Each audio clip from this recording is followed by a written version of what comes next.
We're just two guys with one mission, and we've chosen to accept it for some reason. It's time to tell them what we mean, what we say.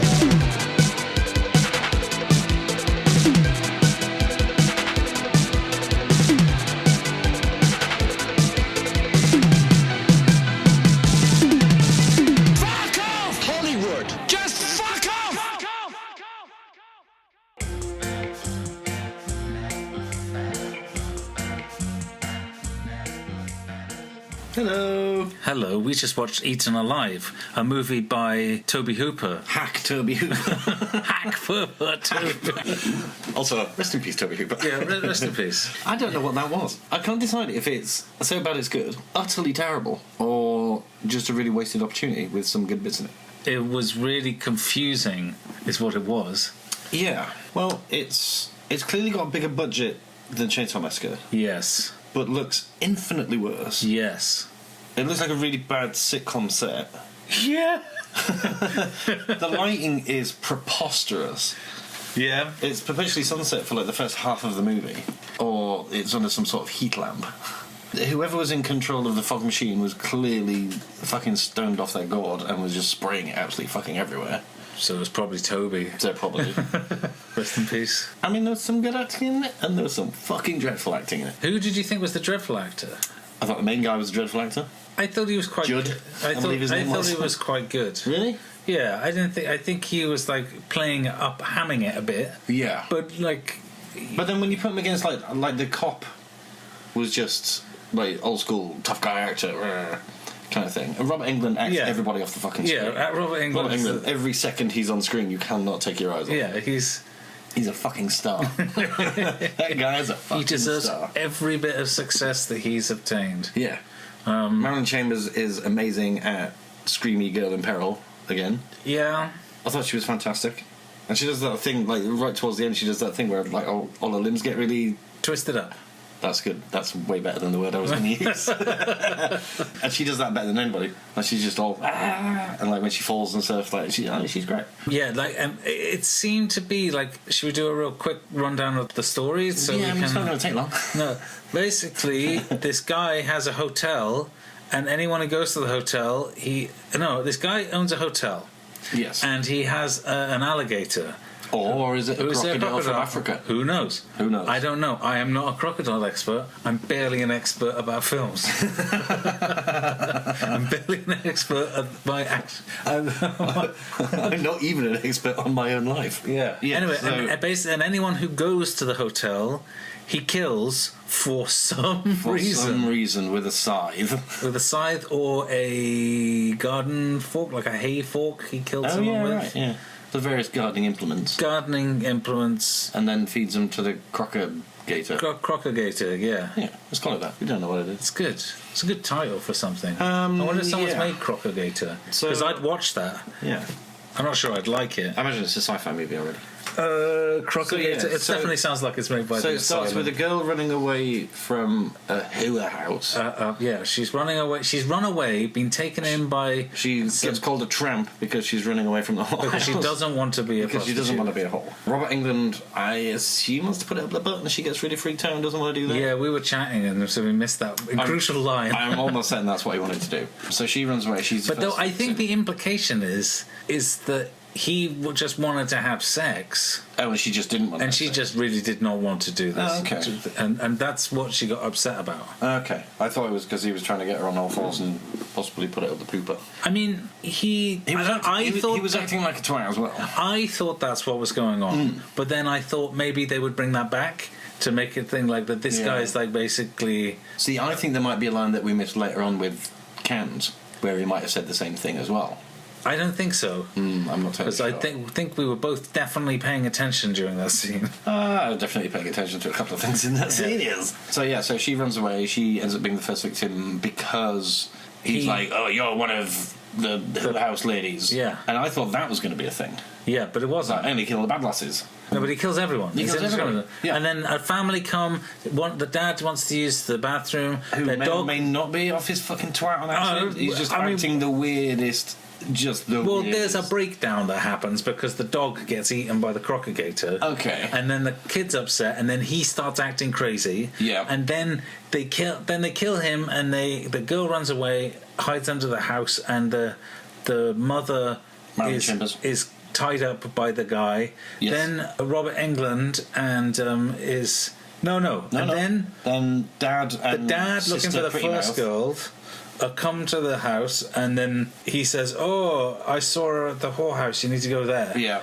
They go there and they meet the sheriff, And the proprietor of the whorehouse who's got, "What's wrong with your face?" yeah, she's like got old lady makeup, but the old lady makeup seems to be. I'm still not even sure that's what that was. I think she just might have a really fucked up face and like a ton of makeup on it. Oh, you think? I thought she was wearing a mask of herself. Well, it did look like that. It looked like a very cheap latex mask of her own face. So, yeah, anyway, so they go off for the girl and the sister and the cop go for dinner at a bar. The dad goes back to the hotel. He kills the dad. Yeah. No, don't really understand why, but it happens. No, sliced through the throat with the scythe. Yeah. Which did look pretty good. Yeah, it was pretty good. It was pretty good. And then Buck, like Robert Englund and his fucking cans and his young partner. Cans. Yeah, Cans. She's a really nickname. She's got sweetberry cans. Because she takes her top off. They're getting down to it. Then they hear the girl crying. They go to investigate. He goes to investigate. He gets got. Yeah, he gets pushed into the pond. And then she runs away. Or swimming pool, and then more gets accurately. picked up by she finds a car, gets in the car, presumably goes to get the cops. By the time the sister has come back, she takes her top off. Yeah. And then for no particular reason, because she hears the crying, goes to untie Marilyn Chambers. Yeah. Goes downstairs. Gets attacked by. They're going downstairs. Yeah. Then they get attacked. He does the blah. Yeah. He goes blah, blah from behind the doorway with the scythe. Yeah. They have a ruckus. They have a set to. He nearly goes out of the window. They miss a trick by not pushing him out the window. Sister Pretty Smile goes and rescues the kid. Yeah. And Marilyn Chambers pushes him into the river first. Does a weird slay limbs thing. Yeah. And then eventually he gets got. Yeah, he gets got eaten by his own. He gets his head eaten by his own crocagator. Not a spoiler alert. He definitely gets eaten by his own crocagator. But we predicted that within 20 seconds. 20 seconds. He's going to get eaten by his own crocagator. That's definitely how this will end. So yeah, it's quite vicious. It's very misogynistic. And it's misogynistic, it's vicious, and it's mean-spirited. Yeah. And it's not that gory. It's not that gory, but everyone acts really weird. Really fucking weird. Everybody acts like they're mad. Yeah. Mad. He's mad. Yeah. Mad. Yes, they're like there's a bit in a bar where some random guy who we don't really understand who he is basically just notices a young man looking at a young lady and goes to tease him, saying, "You see anything you like?" And then he ham bones at him. Holds him up against the wall and then ham bones at him. Yeah, it's just ham bones. Like. You know when someone's it's like really trying confusing. When someone's trying to make a bad movie and they go, okay, if I just throw in lots of like really weird things, yeah, people will remember this. Yeah, but I mean, I don't think if that's I was what this following was. Toby Hooper's career and I'd just seen Texas Chainsaw Massacre and I found out that he had a new horror movie out, I wouldn't necessarily think that Toby Hooper was deliberately trying to make a bad movie. Not at all. Not in the slightest. And that's what's so fucking weird about this. Like I say, it's like somebody gave him a big budget and he's like, I don't know what to do with this. So that's why it looks awful and the set looks awful and the lights and everything like that. As far as like the script and the acting and everything like that goes, it's just like, what the fuck was this? It's really odd. Considering how, direct and to the point and how fucking visceral Chainsaw Massacre was. Like, this is just fucking weird. It's really weird. As I've seen Texas Chainsaw Massacre many times. Yes. And I've always been entertained by it, but I was never confused by it. No. I never went, wait, what? What? Why? What? Why is anyone doing anything? Why are you acting like that? I understood the motivations of the people in Texas Chainsaw Massacre. Yeah, because when they're acting crazy, they're supposed to be acting crazy because they're crazy. But like when the dad starts acting crazy, it's Like the dad of the doggy daughter. It's just like, wait, what? Like he's doing that weird, like leaning out his fist and going, yeah. He's doing that like it's like a Y aorta. Yeah, exactly. But it's not. In a really weird way. Yeah, in the weirdest way possible. Like, actually, this guy might be considerably mentally challenged. Yeah. But then he isn't. Like, he starts going crazy, and then he goes and calmly gets a gun to say, I'm going to shoot... Yeah, I'm going to shoot the alligator. Talking to Judd, going, I'm going to shoot your crocagator. Yeah. Yeah, very reasonably putting down, your alligator ate my dog, I'm going to shoot your alligator. Reasonable thing to say. It's a dangerous animal. As opposed to, yeah. It was just... It was weird. Super fucking weird. I don't get it. I don't get it. And I don't get, like you say, I don't get how he goes from Chainsaw Massacre straight to this. It's really weird. It's a really big leap. I mean, I would ask him on the time I'd met him. I wish I'd seen this closer to the time I met him. Because then I would ask this, but... He was being an asshole. No, the first time he wasn't being an asshole. Okay, the first time he was really lovely, he was very charming. Actually, sorry, the second time wasn't actually meeting, was it? Anyway, scoring. Yeah, but let's just jump to that. Alright, I need the pen. You took the pen. I did take the pen. What did I do with the pen? I don't know. Well, this is good radio, isn't it? What? I'm going to edit it. Okay. Oh no, I might leave it in actually. That's staying in. Cock and the balls. Okay, Steve, what would you give it for story? 0. You're going to give it 0? Well, there's barely any fucking story. It's a man owns a hotel out in the middle of nowhere. Kills everybody who comes to the hotel. Not a great business model. No, because the first customer that comes to him, he says, "No, pay me later." You're not even taking the money and killing him. I don't understand. Unless he's robbing, he's like later on, he's like going through the wet trousers. Well, I mean, I shouldn't have thought so. No, they would have been eaten. The trousers. Does he sift? Crocagator will eat the fucking whole person, wouldn't he? Does he sift through the stool for wallets? The Crocagator's not exactly. The Crocagator's not exactly going to like take people's pants off and eat them nude. All right. I think when we get to logical sense, I think we're going to get. We're going to be to a deep. All right. I'll give you a 1 then because man has hotel. Alligator. All right, you're giving it a 1.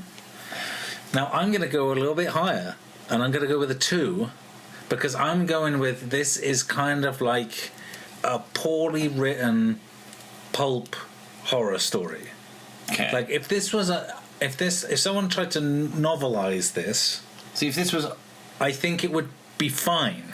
See, I think that's gonna be my argument in creativity as opposed to story. But I'm talking about the story is literally just man has a house with an alligator. Oh, that's what you're scoring on. Yes. Creativity, however, the idea of the man who has. This is everything. Overall creativity is everything. We're just talking about the story. And I'm going with the I think the story was... We have been through a lot. Yes, already. And I've seen worse stories. So I'm going to give it a 2. All right. I'm staying with 1. Okay, that's fine. That's your prerogative. Yeah. What would you give it for gore? See, there's not a lot of it. No. But what there is was quite good. Yes. That said, is there anything apart from the neck slash one? I suppose there's the hacking at the start with the garden fork. But you don't see that. That's kind of off camera. He attacks the dad with the scythe as well, and there's some like puncture wounds. Oh yeah, I suppose there's a puncture wound. It's like not a lot of gore. It's not a particularly gory movie. It's violent, but it's not gory. Okay, I got 2 because there isn't enough of it, but what there was okay. Yeah, I'm gonna go exactly the same. The neck one especially was actually pretty sweet. Yeah, it's like there's not a lot of it, but what it is pretty solid. And what there isn't is the money shot. So like the Savini money shot of like the cleaver going into the head. You never see that. No. You see the swing and then you see it in, but you never see like the thunk actual money shot, as it were. So that marks it down a little bit. So yeah, 2. Okay, so for the overall creativity. See, now I would go 3 with this because actually, like I say, the idea of it's better than the execution. The idea of it, but the idea of the creepy house in the woods with the big ass alligator next to it. People turn up to the hotel. I mean, maybe don't kill everybody that comes to the hotel. Maybe there should be some sort of selection process. Like I say, if it was just bad lasses that get sent down from the whorehouse, and maybe there was something that the whorehouse madam was in cahoots or something like that, but she clearly wasn't, that would have been a better idea. So it's not like, oh, it's the most genius idea ever. But there were some interesting ideas in there. And where does it lose points for you? Well, like I say, it could have been better. Oh, okay. You could have had more entwined with it, but the idea itself is quite an original one, because it's not just Psycho. Yeah, but it is pretty Psycho. Yeah, but it could quite easily have just been Psycho, and it's just him killing them. I guess the idea of the feeding them to the alligator was pretty neat. Yeah, but like I say, this is like goes back to the story being kind of like a pulp horror kind of story. But like, I mean, for overall creativity, I think it's like Lake Placid. I thought Lake Placid was really good for that kind of thing. When you find out at the end that actually it's Golden Girl. What? I haven't seen it. Have you not seen that? No. Oh, okay, well. You should. It's pretty good. Okay. I'm probably gonna. So you're still gonna go with a 3? Or was that your score? Yeah, and also a scythe. You don't see that as a weapon often enough. I'm going to go lower because I don't really like the way it looks. That looks awful. But I can kind of appreciate how violent it is and how, if anything, I would say there's moments in this that are more intense than Texas Chainsaw Massacre, but it doesn't really. But the whole thing doesn't really hold together. No, what do you think is more intense than? Like, I think the kid running around under the house and with the crocodile chasing. Right. I think. But that only happens for like 10 seconds. It doesn't. They keep flowing back between things, like chasing her around. Right at the end, though. She's down there for fucking days. Yeah. For some bizarre Well, I reason. don't think it's days. I think it's like one afternoon. Well, I don't know, because then there's also like, what is the time jump between the first girl and everybody else turning up? I don't know. Because if everything kind of post the hooer getting killed, Well, she wasn't a whore. She was in a whorehouse. Who are you, Rod Little? Rod Little. I don't know what that means. Oh, he's a right-wing columnist too. Then no, thanks. Go fuck yourself. If everything post her scene then is one period of time, yeah? Yeah. So there's a jump between the two. Yes. Because when Sister Pretty Mouth and Dad turn up, there's been a leap of time. Yes. Which is still not really sure how long that was. I don't think the kid was under the house very long. I think that was like a day. So everything happens in a day? Except the first one. Because the family turn up and she goes under the house almost straight away. She goes up to the bedroom, has a bit of a cry about the dog. Then as soon as he starts attacking Dad... Yeah. Then she goes under the house. Yeah, and then and then everything else happens. Yeah, and then people start coming back. You know, but the thing is, like, I think that's I think that's at least 2 or 3 nights, though. Well, here's where I'm going. There's a throwaway line where the daughter in the pub with the cop says, "Oh, she ran away a year ago." So Right, it's quite feasible that a year has passed. Right. But they don't explicitly say that. No. I'm saying that, like, the reason why I'm going lower, I'm going with a 2, is because I think there was a lot of, I think there was a lot of missed opportunities. Yeah, there's a lot of guesswork. And but I can appreciate some of the more, I appreciated some of the atmosphere and some of how I want this to be really violent. Okay. See, now I feel like I've way overscored this then. Because I don't agree with a lot of that. I don't like the way it looks. I like the story aspect of it. But that's in story. And there's so many bits that are just fucking missed opportunities. Buck should have been in way more. Yeah. Robert Englund. The whole film should have been about him. Yeah, that would have. Yeah. And it should have been... Isn't that kind of what Freddy is? It should have been 20 minutes long. Right, I'm going down to a 2 at least then. You're going down to a 2? Yeah. Do you want to re-put your story point up to a 2? Then? Yeah. So you're going... I think that would be better, yeah. So Steve's story point is now 2. That would make a more honest assumption of it. I just get confused between those two. Sense. I just don't understand why anyone did anything except Buck. I understood that. Buck just wanted to get down, right? He just wanted to get down like a clown, Charlie Brown. Yeah. And he did. And through watching this, we found out where that line in Tarantino comes from. Yeah. Because that's his first line of the film. And we also discovered that, much like Buck, we both really like Millar High Life. Yeah. Who are not sponsoring, but we might be interested. Yeah, if you want to send us some I have Millar High Life. Zero problems with that. It's the champagne of beers. It really is. So yeah, for logical sense it gets 1. It loses pretty much all the other points because I just didn't understand why anyone was doing anything. No. Well, I understood why they were trying to get away. Yeah. But it was never explained why Judd was like he is. I mean, it doesn't need to be explained. Is he mentally ill? Is he just... yeah, I mean, like, crazy old he just starts talking to himself in these places. Like, Yeah. I mean, I don't need to be explicitly be told, but I need something more. Some idea. I need to be some representation other than him talking to himself and the fact that he owns a swastika chair throw. See, now I wasn't sure about that because I'd stared at that for ages and ages, and because of the way it's placed on the chair, I couldn't work out if that was actually a swastika. What do you think it might have been? I don't know. It's some other red like flag. An inverse No. Japanese flag. No. It's like a red flag with a white circle on it and some black logo on it. Yeah, it's got to be a swastika. So because I assume that's what it is, but it's also right next to an American flag on the wall. Have you seen America? Yes. I've seen American History X, yes. I don't know. I did stare at that for ages because as soon as the camera pulled out, I was like, swastika, and then I was like looking at it, just like, I'm not sure that is. Just because of the way that the cross would bend when it was laid down like that. You see, the thing in Texas Chainsaw Massacre, part of the reason Leatherface attacks these people is because he thinks that his house is under attack. Yeah. This is like a legitimate reason why he's defending himself, because he's not very bright. He's defending his family, he loves his family. Yeah. But in this guy's running a business. Yeah, he's inviting people. He's inviting people in. And then killing them. Because... And again, there's no motivation. It's like I say, after the first killing, I thought, all right, well, he's got something against women of the night. But then that's completely shit out of the water, because that's not the case at all. And why did he tie up Marilyn Chambers? Why didn't he kill Marilyn Chambers? And how long has he been doing this to feed the alligator when in the space of what appears to be a day or 3... How does he pay for anything? He goes completely fucking mental doing it. And how does he pay for anything? If Buck comes and he says, "Hey, I want to use your hotel," and he says, "No, you can't. You've got to get off my property." And it's like, so people come and say, "Hey, I want to use your hotel," and he goes, "Yeah, sure," and then he kills them. Yeah. And then people come and say, "Hey, I want to use the hotel," and said, "No, you can't." It was maddening. No sense at all. Okay, so I'm giving it 1 because I understood Buck. I understand. Yeah, go on then. Buck's motivations were quite clear. Okay. As were, Sister Pretty Mouth and the dad and the cop. Their motivations were clear. They wanted to find their daughter/sister.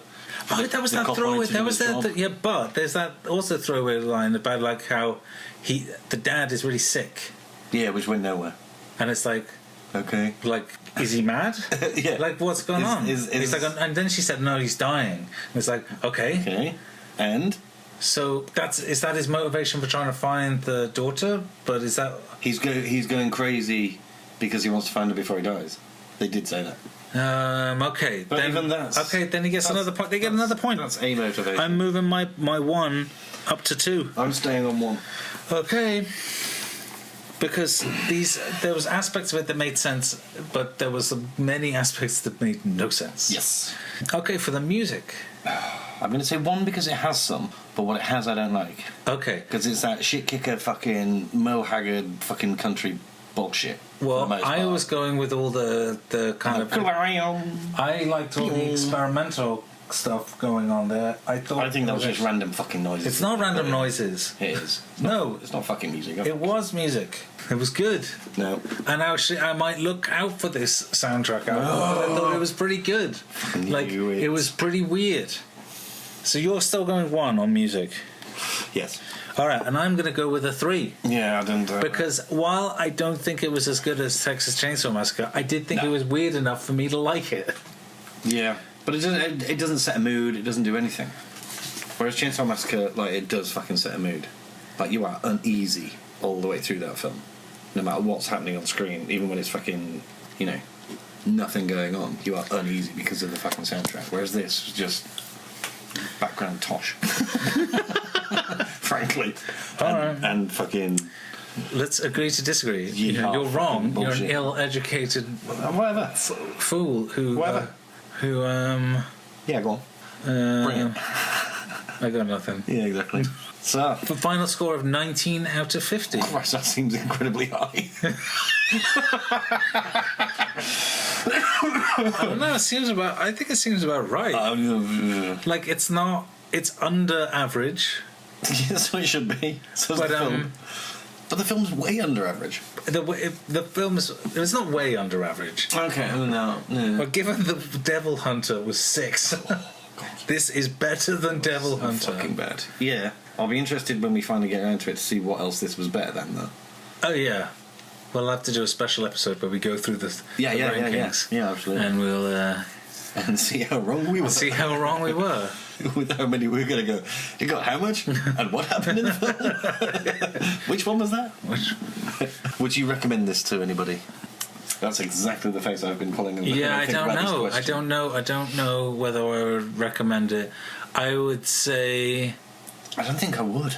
I think to somebody who's into Toby Hooper films and hasn't seen it. I wouldn't recommend it even then. I'd go, I'd recommend, I'd say, oh, you like Texas Chainsaw Massacre? Oh, you should definitely see Salem's Lot.